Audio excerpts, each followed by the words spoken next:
poursuivre cette demi-finale dans de bonnes conditions. Ce soir, il faut un grand écran, à manger, à boire, des amis et un peu de vocabulaire belge. Et c'est là que vous intervenez, François Delataille. Bah oui, parce qu'entre France et Belgique, on a beau parler la même langue, on ne parle pas exactement le même football. Si vous décidez de regarder le match sur une chaîne belge ce soir, je ne suis pas sûr que vous comprendrez toutes les expressions que les commentateurs utiliseront. Par exemple, si vous entendez parler de vareuse, eh bien sachez qu'une vareuse en belge, c'est un maillot. Alors ce soir, la France portera une vareuse bleue. Quant aux Belges, on ne sait pas encore s'ils porteront leur vareuse rouge ou leur vareuse jaune.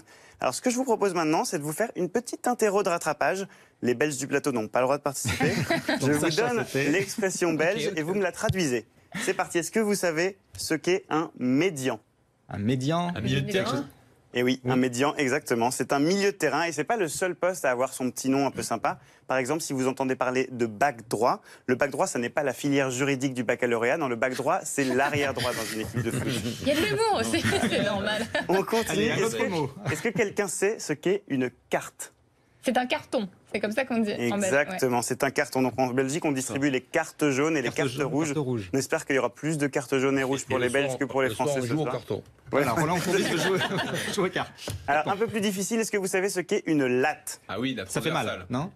Eh oui.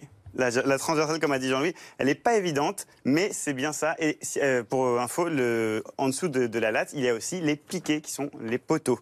Et ma dernière, Latte, ça veut dire barre. Pas obligatoirement transversale. Si, je crois, c'est Ah, si, uniquement si, c'est la la barre. transversale. Oui, c'est la barre La barre transversale. La latte, c'est des piquets. vous avez un nom pour la barre transversale. Exactement. Bah nous aussi, la Mais barre aussi, on dit la barre transversale. Précis, les Belges.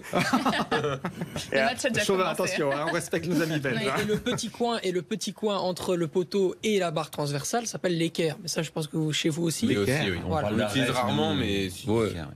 Allez, Allez, François une dernière. la dernière, ma préférée, est-ce que vous savez ce qu'est une reconversion offensive? Ouh là là. Je sais pas, mais j'aime beaucoup. Une retraite. Contre-attaque, non? Et c'est une contre-attaque, exactement. Ce soir, il devrait y en avoir pas mal, puisque c'est la spécialité des deux équipes. Alors, du coup, maintenant que vous êtes parfaitement bilingue, qui peut me donner le nom du bac droit en vareuse bleue qui a marqué d'une frappe sous la latte au bout d'une reconversion offensive contre l'Argentine? Sacha. De Bruyne. Et Dan Hazard. Non, pas une droit latéral